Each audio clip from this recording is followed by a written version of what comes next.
before going to law school, I worked for 20 years in the computer industry, and I worked for 3 companies that replaced their Americans with foreign workers. I managed to dodge that myself.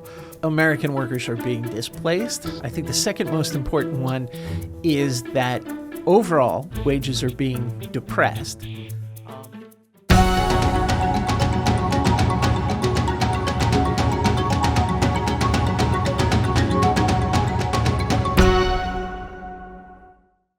Welcome to No Border, No Country.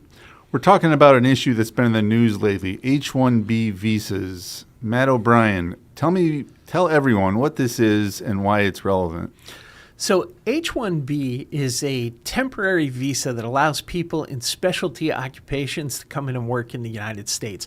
A specialty occupation is one that requires a college degree or an equivalent amount of experience, and that has some kind of special knowledge that is not general in the workplace.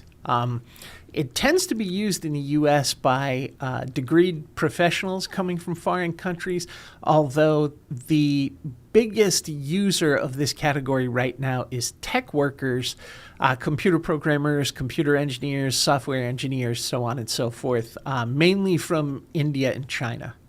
So we are now in the second Trump administration, and this issue is something that Trump, I believe, wanted to reduce.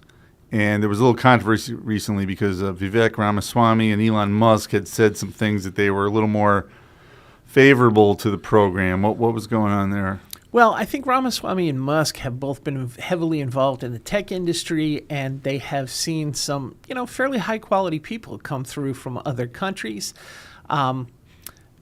Musk himself is an immigrant. Ramaswamy's from an immigrant family. The problem with this program from the perspective of Americans is that American tech workers wind up competing for jobs with these individuals, and the individuals coming here from foreign countries are generally willing to accept a lesser wage and work very hard for that wage, because many of these employers will sponsor these individuals for a green card, for an employment-based green card. And so the typical trajectory that people follow is they come here as an F1 student, they do what's called optional practical training, the company has more or less auditioned them, they get sponsored for an H-1B visa, the company continues to audition them, and then if they prove to be good employees, they get an employment-based green card. Of course, the problem with this is that companies are expending money in order to do all of these things. So typically, until this person becomes a U.S. citizen, they're working for a lower wage than an American would work for. And this has led to a depression of wages in the tech industry, along with significant competition for tech jobs. Wasn't there a case not that long ago, some Disney workers were claiming that they were let go in favor of H-1B workers, and they had to train those people to take their jobs? Yes, they did. And as we'll see with our guest who's coming up, we have John Miano coming on, who is one of the attorneys that works with early on H-1B and related cases. Disney prevailed in that case, shockingly, because there is a requirement that the company shows that they're paying the foreign workers the prevailing wage for the area, and that they had, there used to be a requirement to show that you had some difficulty recruiting American workers. That system has changed a little bit, and there's less of a burden. So the companies, if interviewed about this, would claim that they have to pay these people the prevailing wage for the area, and that they're filling positions that Americans don't want to take. But that's not true.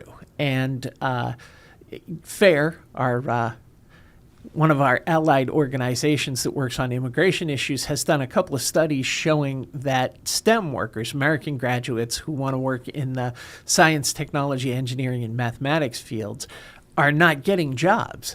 that there's a huge percentage of those individuals fresh out of school, U.S. citizens, looking for tech jobs with American companies, and they can't get hired because these companies all have a never-ending stream of employees, primarily from India, but China, I believe, is the second largest country that is subscribed to these programs, that are coming in, and they have effectively depressed the wages so that employers are used to paying relatively low salaries to tech workers. Now, that's not to say that they're paying these people rock bottom wages. They're still making a reasonable salary for tech workers, but it's not what the salary was when this was a primarily American-dominated industry. So would it be fair to say that big corporations love this, and the courts the judges, I guess, are kind of leaning towards keeping it the way it is, and that's the struggle we're having right now? Well, I think it is a form of corporate welfare. The big corporations love this. As far as the judges, the Disney case was a tough call because, of course, anybody observing it was probably sympathetic to American workers. There really isn't anything in the statute that prohibited Disney from hiring these individuals. So therein lies the problem. The restrictions that are in place for, say, a green card, where you have to affirmatively show that you couldn't find an equally qualified American worker, those kind of checks and balances on the H-1B program are less significant and easier for the employers to overcome.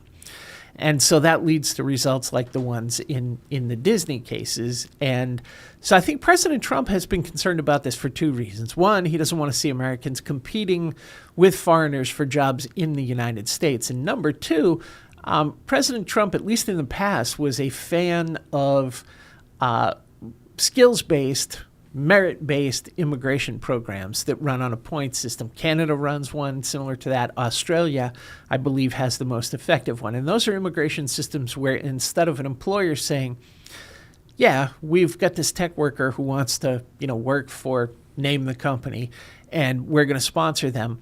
Merit-based programs, you go to whatever authority the government appoints to evaluate these things, and you say, I am a software engineer with 20 years experience. I worked at the biggest companies in India, Singapore, Indonesia.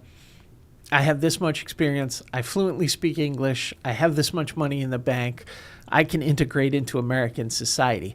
The way these programs are being run now is the employers are essentially selecting the populations that they want. So employers who think that they're going to benefit from having foreign workers begin to sponsor people for these programs, and they choose who they're going to recruit. And so basically, if they find that they prefer employees from India, India is going to be the biggest subscriber to the program. What President Trump has been advocating for putting in place is a program that allows the American government, which in the U.S., we the people are the government, allows America to say we need individuals with X skills, whether that be expertise in fracking or expertise in some emerging industry to help it grow. The U.S. is affirmatively stating we need a population of people with these skills who come into the United States and enhance the economy by providing things that we are missing instead of displacing American workers who already have the skills needed for these positions. All right, well, let's take a look at this interview, and we'll react afterwards. Welcome back to No Border, No Country. I have with us today a special guest, John Miano. How are you today, John? Hi, it's great to be here, Matt. So John is one of the attorneys who works with Early on all of our cases, challenging all of the crazy things the government on occasion does with immigration policy. So John, your area of specialty is dealing with employment-based non-immigrant visas and employment-based green cards, correct? That is correct. Okay, so could you tell us about the H-1B program? Well, the H-1B program is designed to replace Americans with cheap foreign workers. It is one of the largest guest worker programs. The system is set up so that it's explicitly legal to replace Americans with H-1B workers, and it has a wage system where the employer determines what the prevailing wage is, and the employers specify very low wages for these workers. So when you combine the ability to replace Americans with the ability to pay the replacements very, very low wages, you get companies like Disney, AIG, Sealand, on and on, replacing hundreds of Americans at a time with H-1B workers. And no company's ever been punished because replacing Americans is the very purpose of the H-1B program. So this program is not just for anybody that wants to come to the United States and work. It's for specialty occupations that required a minimum of a bachelor's degree. Now, as I understand it, the program is currently being used primarily by tech workers, and the two largest countries subscribing to the program are India and China. Is that correct? That's correct, although it's almost overwhelmingly from India, but China is second. So the problem here is that all of these people coming in, their primary interest is staying in the United States and eventually getting an employment-based green card.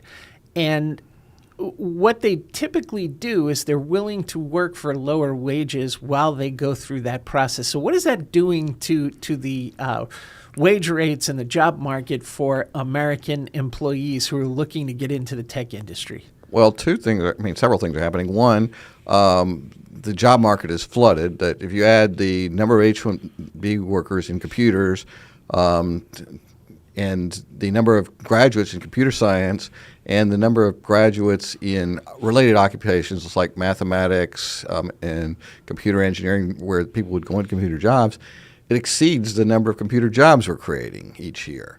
So we have a very bad job market for people who are who've been graduated in these STEM fields. And they were told, go into these fields because we have a shortage. And now when they get out of college, they're finding out the job market is being flooded with foreign workers. And then it's created stagnant wages that have gone on for decades. And the wage problem is one that's related to immigration in general, that wages for working Americans have basically been stagnant since the early 70s, when overall immigration levels took off in this country. And so we've heard stories in the past about American workers being laid off and being forced to train their replacements who were foreign workers, came from India or China. Oh, yeah, that's crazy. And I worked before going to law school, I worked for 20 years in the computer industry. And I worked for 3 companies that replaced their Americans with foreign workers. I managed to dodge that myself, but it's gotten to the point now, I think, that most Americans now in technology have either had this happen, or they've seen relatives or friends who have been replaced by H-1B workers at this point. So what do you think this is doing to innovation in the tech industry?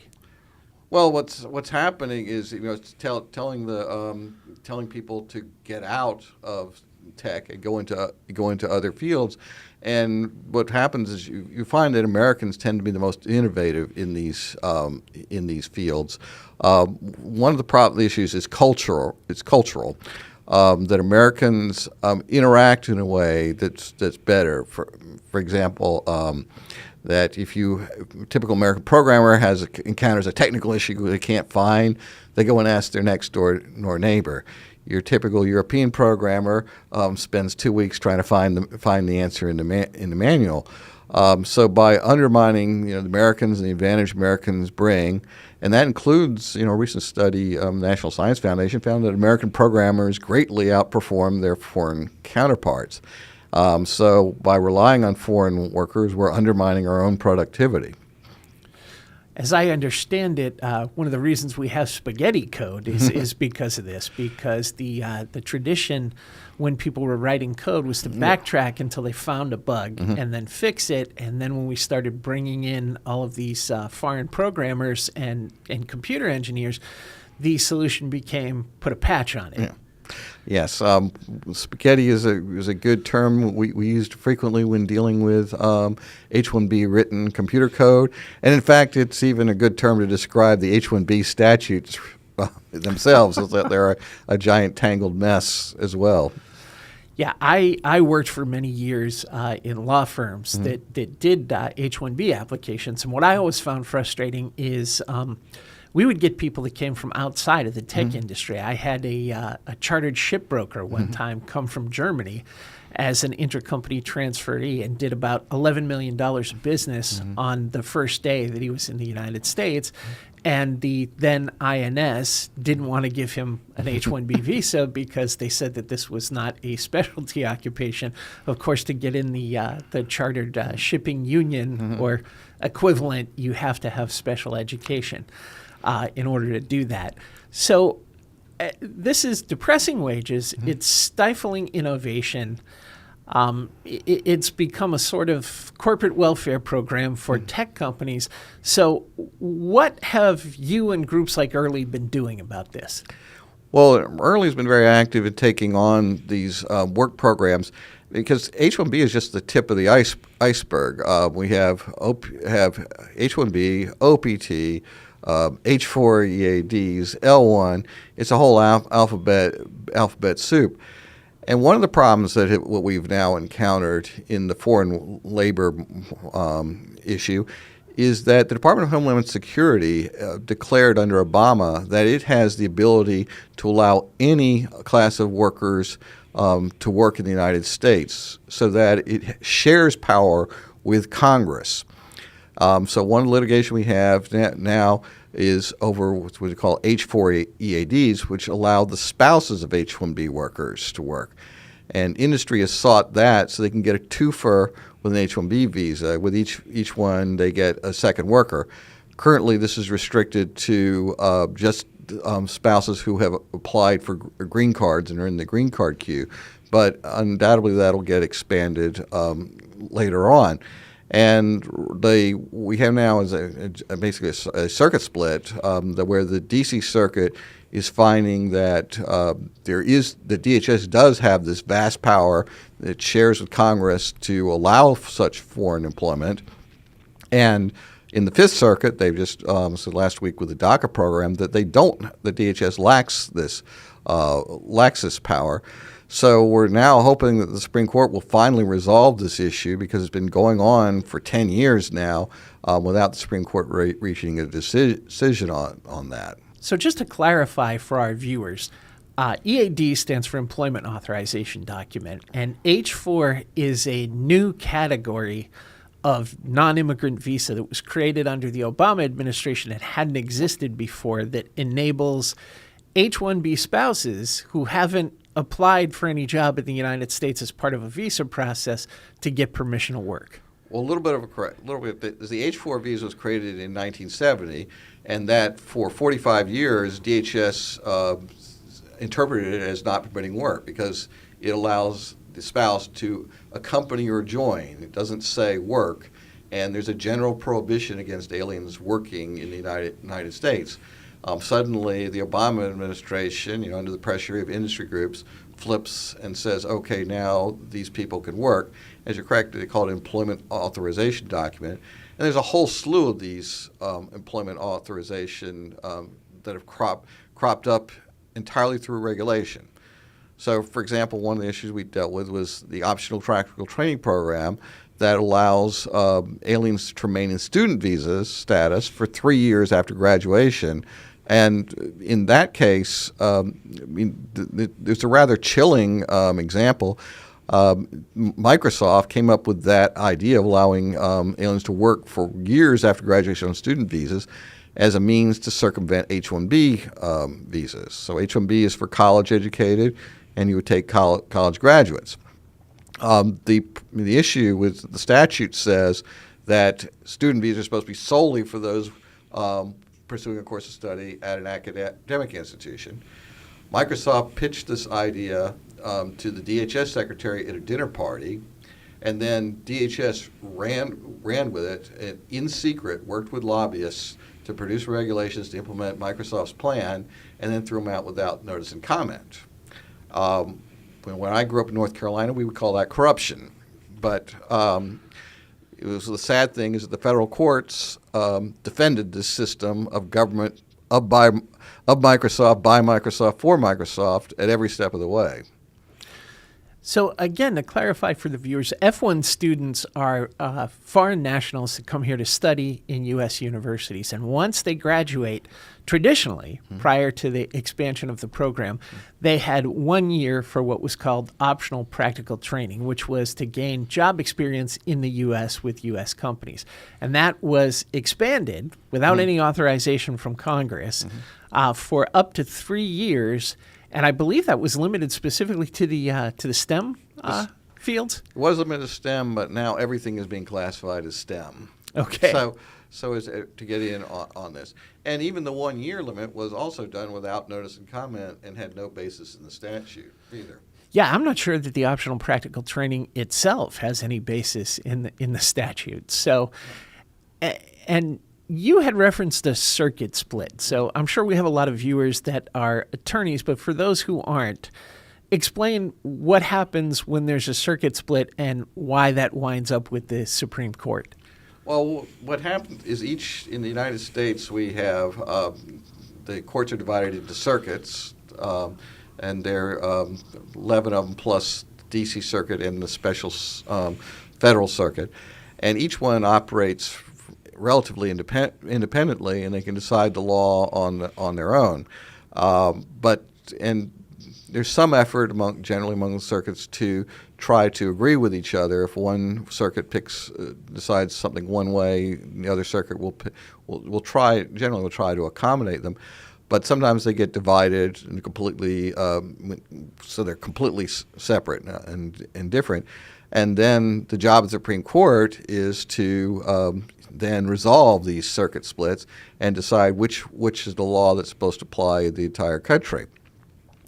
And so right now we have, because of the administrative state creating these work programs on its own, we basically created two immigration systems, one from Congress and one from regulators of DHS, where they're making regulations over dinner parties. So the D.C. Circuit has held that DHS has vast power over these, that they can permit unemployment, they can permit alien employment through regulation, the same way Congress can do it through statute. The D.C. Circuit has actually stripped Congress of power to set the terms of non-immigrant once in the United States. The D.C. Circuit has said that that what Congress says about non-immigrant visas are strictly entry requirements, and as soon as an alien sets foot in the United States, Congress no longer governs them. Now they're entirely governed by regulation.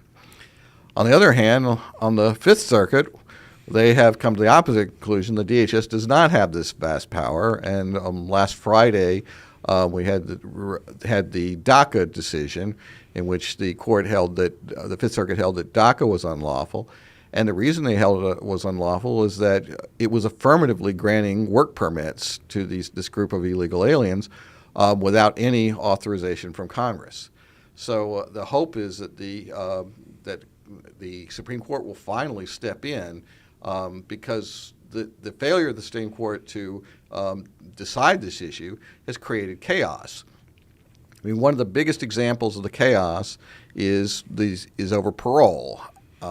Parole was intended as a means for people to come in on emergency measure and basically bypass all the restrictions in the immigration system.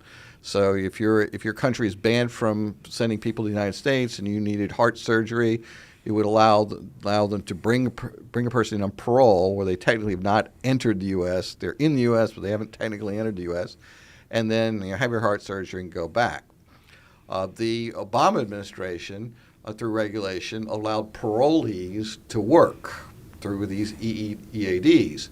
And so as soon as the statute of limitations to challenge that regulation expired, the Biden administration started using that program to import 30,000 aliens a month into the United States and give them work permits on these EADs. And so this is intended as an open-ended program. And what happens with work, the thing that's special about work, is that the ability to allow work is the ability to determine who can stay in the United States. So, if you say a parolee comes to the United States without a work permit, they've got to eventually go home because they can't support themselves. Give them work permit, they can stay forever. And so this is how DHS has effectively created a second immigration system within the existing immigration system. So the Supreme Court taking a look at this ensures that there is a uniform rule for everything throughout the United States? Yes, that would be. We hope we resolve the differences between the two interpretations that's going on. The unfortunate part is the Supreme Court has had repeated opportunities to address this. I think it's about 6 times this has been brought to the Supreme Court, and each time the Supreme Court has punted. So while the lack of a decision by the Supreme Court has resulted in complete chaos in the immigration system. And so the net effect of this is that you have thousands upon thousands of people coming into the U.S. in categories that didn't exist before, and they're competing with Americans for jobs at a time when the U.S. economy is in turmoil. Is that accurate? Well, they're competing for jobs, they're competing for housing. I mean, one of the examples is that Springfield, Ohio, it had a population of 58,000 in 2000, suddenly has 15,000 parolees. So now the town has to provide, police and education for all these people. So it creates an enormous burden for the citizens. Well, at the same time, because these individuals are earning lower wages, they're paying fewer taxes while they're consuming more services. That's what's happening. Yeah, that's not good all around for the United States. So what's the answer to this? How does the U.S. correct this problem? Is it to change the immigration system or change the way we're managing the present system? Well, in the certainly we need to change the current system, but in the present system, we've got to actually follow the current system. We can't have this system where Congress imposes a limit on foreign workers, and then DHS suddenly says we don't like that limit, so we're going to allow those same workers in through regulation. So having two systems. You can't fix one system when you actually have two systems. We need to bring it back to one system, and for that, we need the Supreme Court to step in. And traditionally, there was a limit on the number of H-1B visas. I think when I started doing this stuff 20, 30 years ago, I can't believe it's been that long, there was the limit was somewhere in the neighborhood of 35,000. It was later increased to like 65, 68. It started at 65,000, and then Congress, of the permanent increases, there were temporary increases. The permanent increases, they also added 20,000 for U.S. graduates, and then added unlimited for universities and research institutions. So the total number is about 120 to 130,000 a year.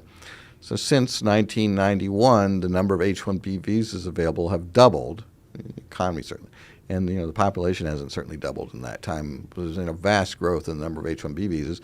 But then there are all these other programs. L-1 has grown. We have, again, OPT is actually larger now than H-1B. So this foreign labor is having a huge impact on the U.S. worker, and it's one of the reasons why we see this continuing shift of wealth going to the very, very rich in this country. It's basic economics is that the consumers of labor, who tend to be the very, very rich, benefit from this system of increased immigration, while the American workers, just due to this law of supply and demand, they suffer under this increased immigration.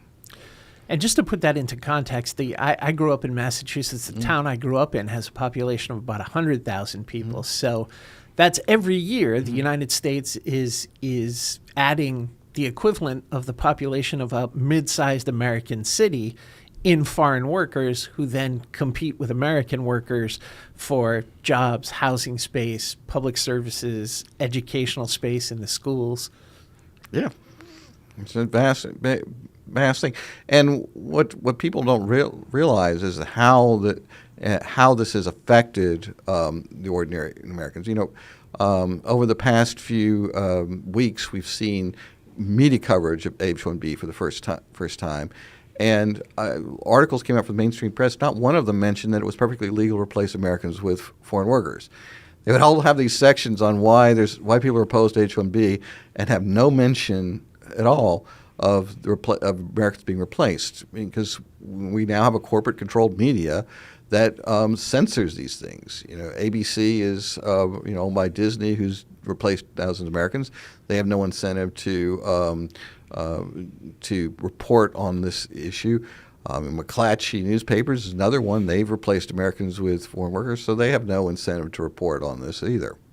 Well, and it's interesting that you mentioned Disney, because I think it's important for everyone to understand this isn't just Hewlett-Packard and Dell and Apple that this is affecting. Technology is involved in so many things in so many different countries now.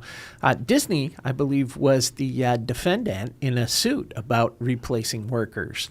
Right, and Disney prevailed. The problem is that it's perfectly legal. So we have companies openly replacing hundreds and even thousands of Americans at a time with H-1B workers, and no company has ever been punished because that's the very purpose of the law.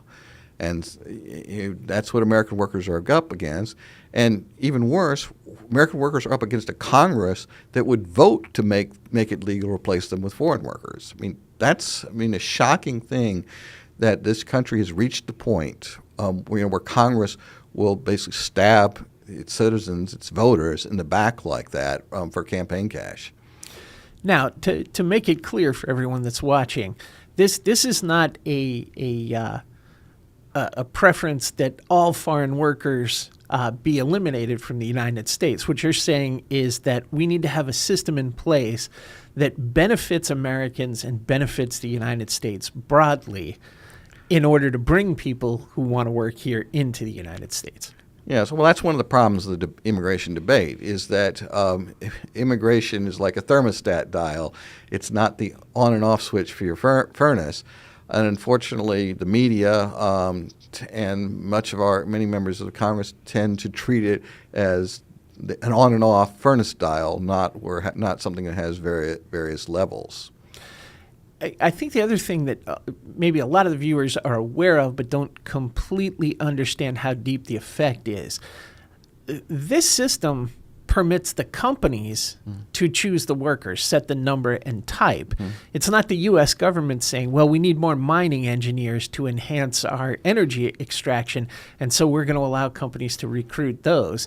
This sort of lets whatever industry thinks that they need these people start recruiting for them. And one of the reasons why this is affecting the tech industry primarily is because they caught on to what was going on. Well, I think what happens in the why it's in the tech industry is it's the highest wage industry of workers that are not protected by, like lawyers that have a protection system that keeps foreign labor out. It has the highest wages. So, we got rid of the manufacturing jobs, sent them all overseas to China. So next comes the tech jobs. And the other thing that happens with the tech is that the wages vary widely by location. So if you go to a place like Peoria, I believe that you would find that the average programmer salary is about $80,000 a year. But if you go to San Francisco, the average programmer salary goes up to something like $140,000 a year. And so in these particularly high wage places, you get a big benefit by bringing in low wage H-1B workers. Which then again drives the cycle and increases the number of people competing for jobs while driving American wages down. Yeah. All right, John, this has been enlightening. Thank you very much. I think this is a subject that should be of interest to all Americans. And we encourage anyone who's interested in this to take a look at our website, which is www.irli.org. John, thanks again. Thank you. Well, Matt, John clearly knows what he's talking about. He's been involved in this for a long time now. What did you take away from that interview? Well, I took away the most important lesson is that American workers are being displaced. I think the second most important one is that overall wages are being depressed. And I think perhaps the overarching lesson is that the executive branch of the government is doing this without Congress enacting new laws permitting any of this. So the way the system is supposed to work is Congress decides who can come into the United States and under what circumstances, who can work in the United States and under what circumstances. John spoke about the H-4 visa category, which is a relative accompanying an H-1B. In the past, when I first started doing this, those spouses usually, or children, were not able to work. The kids couldn't get an after-school job.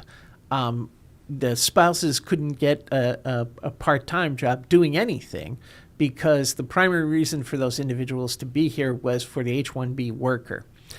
Under, I believe, the Obama administration, the Department of Homeland Security unilaterally, without any authorization from Congress, started giving H-4 family members the ability to work. And so what we've seen happen is families with a mother, a father, and an older child that are all somehow involved in the tech industry. And they come here to the United States, and these companies get, as John mentioned, 2 workers for the price of one H-1B application. And if the older child, goes to school and studies to do this stuff in the United States, they wind up doing what's called optional practical training, which John mentioned, after they finish their studies. If they change, get an F-1 visa, which is not always the case. Sometimes they remain in H-4 and go to school in the United States. And since they can work, they work with an H-4 employment authorization. And so the program has expanded geometrically when that was never the intent of Congress. And it's just funneling workers into the United States who are competing with U.S. citizens for some of the most lucrative jobs. So how do you see this playing out? Because the current political landscape in Washington is that the public voted overwhelmingly for the Trump agenda, which is a much harder line on illegal immigration and immigration in general. But at the same time, you've got legitimate business needs, perhaps, where some foreign workers are needed.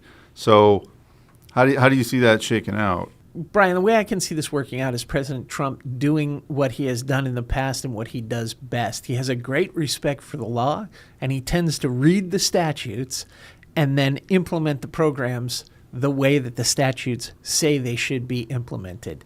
He's got a great respect for the separation of powers. He's got a great respect for the Constitution. So I think over time what's going to happen is the president is going to contract the H-1B specialty worker program to its intended contours, the way Congress set it up. And then I can see him, if he gets a majority in Congress, arguing on behalf of the type of merit-based system that we were talking about, or at the very least, an evolution on the current system that focuses on recruiting workers to fill gaps in the American labor pool, not on recruiting workers and bringing them into the United States to compete with Americans who already have those skills. Isn't that kind of the original purpose of that kind of thing, where filling a gap, as you said, is something that would help strengthen the country versus displacing American workers? Yeah, the reason that these programs were put in the first place was to find people who had skills that we needed in the United States, and hopefully over time, Americans would see that jobs in these fields were lucrative and decide to train for them. And, John mentioned that there was an expansion of the program. There used to be a numeric limit on the H-1B visa program. That has been expanded all out of bounds. The fundamental limit itself, so that's doubled over time. You now have H-4 spouses working, but they also put in place what they call a non-cap program, which allows research institutions, universities, hospitals to recruit H-1B foreign employees with no cap at all. So they just have to meet the H-1B requirements, and they can bring these people in. And so this has created a situation where not only do you have Americans getting shortchanged on wages, but you have Americans who were planning to train and research in some of these things, like study advanced level physics type stuff that has to do with computers and robotics and space exploration at places like MIT and Johns Hopkins, Tufts University in Boston. They're getting replaced now with foreign researchers. And most of those foreign researchers trained free of charge because they're coming from countries that have university systems that are either significantly cheaper than American ones, or they're funded from the time you graduate high school until you finish a PhD, if that's what you want to pursue. And so it's having a similar effect in the academic and research areas that tend to drive innovation in corporations, and it's discouraging Americans from even going to school to train for these jobs, which is a massive problem. Congratulations, you made it to the end of the podcast. If you'd like to learn more about the Immigration Reform Law Institute, go to irli.org. If you found this information useful and you'd like to support the show, go to irli.org/podcast. You can also hear this show on Apple Podcasts, Rumble, and Spotify. And don't forget to check us out on all the major social media platforms. Thanks again.